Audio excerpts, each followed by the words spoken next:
préparation d'un biberon, donc toujours avoir les mains propres. Donc se laver les mains avant. Quand on débouche, hop, si les biberons sont stérilisés, donc poser sur une partie propre, donc comme là, on garde le bouchon. Comme ça la tétine n'est pas salie. Pour un biberon d'eau, donc là, par exemple pour un biberon de 210, ce qu'on va faire, donc je mets mon eau jusqu'au trait. Voilà, 210, là. Voilà, pour le biberon de 210 ml.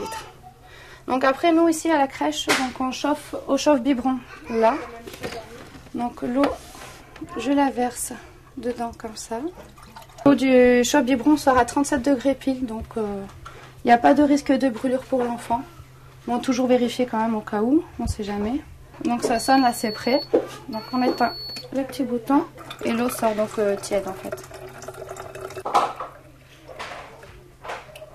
Voilà, hop là. Donc une fois l'eau mise,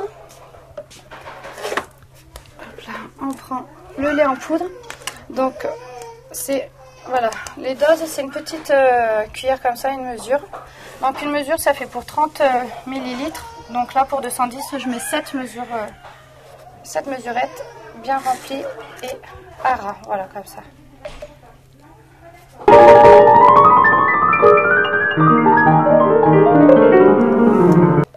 La 7e, voilà. Et généralement donc c'est bien expliqué sur les boîtes. Donc celui-là c'est du lait deuxième âge, donc à peu près à partir de 6 mois jusqu'à 1 an.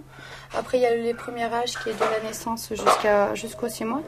Puis ensuite nous avons le lait de croissance aussi. Donc je ferme le biberon et pour mélanger comme ça.